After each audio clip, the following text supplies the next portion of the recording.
Yeah, everybody, welcome back to XL 10 Minute Leaders Live. My name is Graham Brown.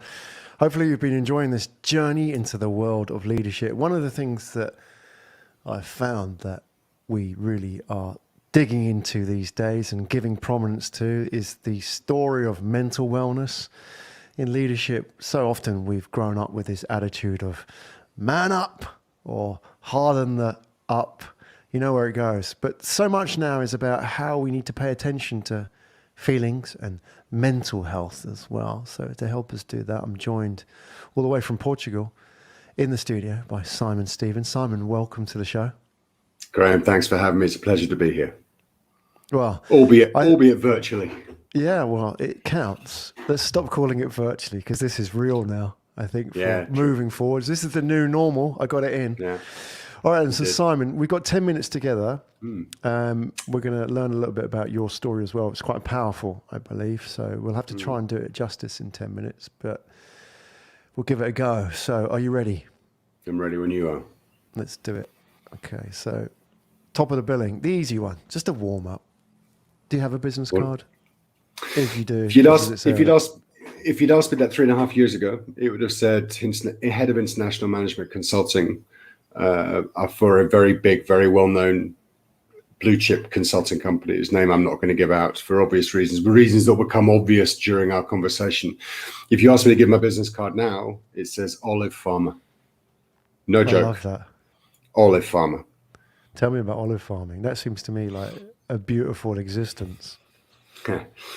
I spent 25 years in the corporate world chasing the corporate and societal definition of success. It was all about the houses and the cars and the lifestyle. And I did some pretty big jobs. I headed up international management consulting, as I said, for a huge blue chip consulting firm. I advised banks on counter-espionage measures. I advised governments in the Middle East and Far East, you name it, got involved in the anti-money laundering, anti-corruption dealings of huge banks in Mexico and had brown paper envelopes shoved or attempted to be shoved under the table at me. You name it, been there, done it.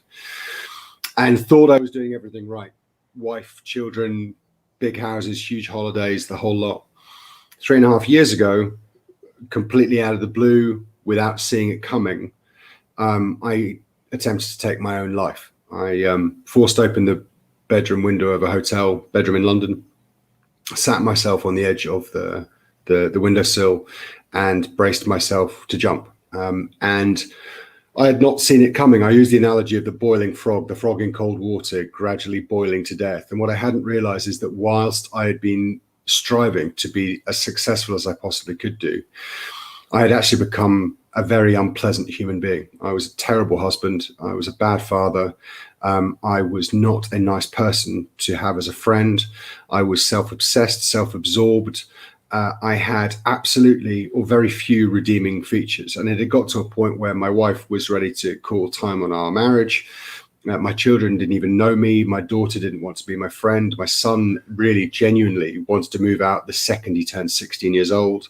Nobody wanted to hang out with me. And I hadn't really seen it coming. And then suddenly it kind of came to a head. I'd had this big corporate dinner in London, came back, and something in my brain said, just give up. Just give up your life, end it. That moment for me was seminal. It was the start of a transformation, the start of a huge journey. And I know we use that word journey as a bit of a cliche. It's a bit like the new normal. But it started me on this path of, okay, so how did I get here? And where did this come from? And so on. And it came about through trying to be what other people define success to be. It came from trying to achieve my targets, from trying to be the best person at work, to trying to make my boss happy, to trying to help improve shareholder value. It came to trying to tick all these boxes that actually had no relationship at all to true, genuine happiness. And so after going through a period of about a year of working with my wife and my friends and family and so on to try and understand just how much of an utter bastard I was as a human being, which I have to say is the most difficult thing anyone can go through. When you're asking people to tell you really what they think of you and the things they tell you are not nice, that's, believe me when I say that's a thing to have to deal with. But it's led me to this place where I went, okay, do you know what? I'm selling everything. I'm starting again, completely fresh from scratch. I sold everything I had. I bought a remote hill farm in the Alentejo in Portugal, just south of Lisbon. I've got no idea one end of a sheep from another. I've got no idea how you make olive oil. I've got no idea how to grow grapes or how to manage my land. I'd never sat on a tractor before, let alone driven one. And the last 3 years has been about developing this incredible estate and in this incredible place that I've got. And at the same time, continuing with my therapy, continuing with my learning. And in the last few months, starting to tell my story, starting to come on shows and talk to people. And the message to give to business leaders and the message to give to the corporate world is, I need you to start thinking more about your employees' well-being. For me, yes, you can hit them with a stick, you can entice them with a carrot. But if you start treating your employees as human beings, really as human beings, start saying things like, I don't want to see any emails beyond 7 o'clock at night and before 7 o'clock in the morning. And you know what? You choose what days you come in and don't come in. We're not going to dictate it. And if you want to take a few days off because you need some time to yourself or to do a bit of personal reflection time or to hang out with your wife or whatever it may be, then you go and do that. And I guarantee business leaders and business owners right now, I guarantee you will get more productivity, better employee retention, better work effort and ethic as a whole from your employee workforce than you ever will through trying to either chastise them or incentivize them. And I can say that firsthand. And as a final point on this, I had a boss once turn around to me and he said, if I ever needed an excuse, if I ever needed an alibi to have an extramarital affair, if having an extramarital affair would help me in my job and help me de-stress to be able to get those contracts over the line, and there was any worry that my wife would ever find out, the organization I was working for would be more than happy to prepare an alibi for me. Now, listen, I'm not saying that happens in every company, Graham. I'm not saying that. But what I'm saying is it does happen and it's not right. And you're going to screw with people's heads. And if someone like me, big strapping Scottish lad, although I don't sound it, but a big strapping Scottish lad is prepared to open up and say, do you know what? I got it horrendously wrong.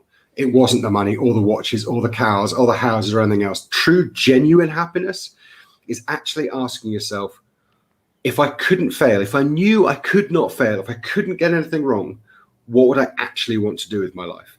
And I advocate it in the strongest possible terms. There you go. Yeah, I'm just reflecting on what you said, Simon. What are the input factors here? Because there must be a number of things. It's not just the business. There is, for example, how your background, is it also, your genetic predisposition? Is it the influences of people around you? What causes the input factors, or what input factors cause somebody to end up in that situation? Because you must have been attracted to that environment. And some people have probably gone there, tried it and given up on it and left, but you succeeded in it. What are those? Well, I think that's part of it. I think that's part of it. Interestingly, it's the success drives further success. It's greed. Going full Gordon Gekko here, greed is good. It becomes an obsession. For me, it started out, I've got two great parents who worked very hard, professionals. You have as a child, you tend to have a desire to want to do as well as, if not better than your parents. It's a natural thing. You want to evolve as a family and be more successful or whatever. Couple that with the fact that I'd met my wife. She fell pregnant quite quickly. We decided we were going to have the baby. She was going to give up work. And so I was the sole breadwinner. So that was in itself a driving force and factor behind it. But the truth of it is I got sucked in by the material side of it, completely sucked in by it. And it certainly, I'm talking late 90s, early 2000s, actually right the way through my career, but particularly in the 2000s, the bosses were using material items as drivers. They were calling out who had the new cars in the car park. They were calling out who got what bonuses. If you think of sales meetings, I remember going to sales meetings and various other events where they would openly discuss people's bonuses in front of others. They would talk about the fact that, John here is going to earn $100,000 bonus, whereas Michael over here is going to earn $1 million bonus. And creating this extraordinarily competitive environment, which is incredibly toxic. It's extraordinarily toxic, but you get caught up in it, and the more you achieve, the more you want. Yeah. And I'm glad I never became a business owner. I'm quite happy to put my hands up and say I was very much an employee. I don't think I'm necessarily structured enough to be a business owner per se, but I still managed hundreds and hundreds of people over my career, thousands of people over my career. And I was just as guilty of it, Graham. I would incentivize people in ways that you look at now and go, that's morally irresponsible. It's ethically irresponsible.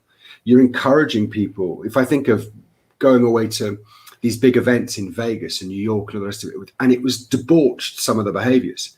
I'm not talking Wolf of Wall Street, but that same avenue of excess, huge amounts of alcohol, drugs were doing the rounds, going out in limos, ending up in strip clubs, all the time away from your family, away from the people that actually matter. You're with your colleagues, and I've often said this, you spend far more time with your colleagues than you do with your family. And that's the wrong way around.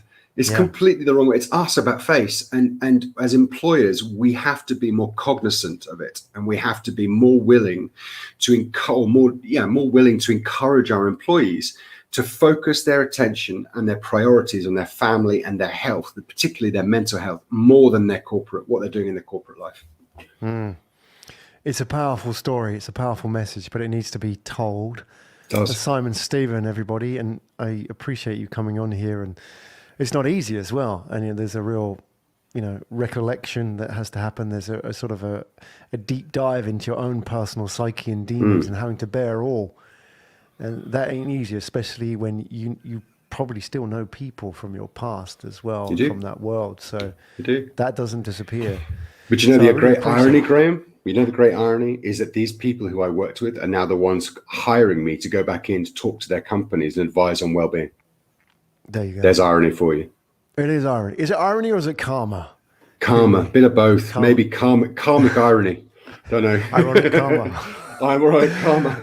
we can flip the coin on that one, Simon. Hey, where do we find out more about you? I'm sure people who have listened to this would be keen to connect or find your story. More than happy to talk to anyone and give any advice I possibly can. The business side of this is very embryonic for me. I give advice to businesses, organizations, one-to-one coaching, and I also run a retreat out in Portugal where I am. I can be found on the website www.intorcida.com, INTORCIDA, intorcida.com. Intorcida is a Portuguese word. It means untwisting, to untwist yourself.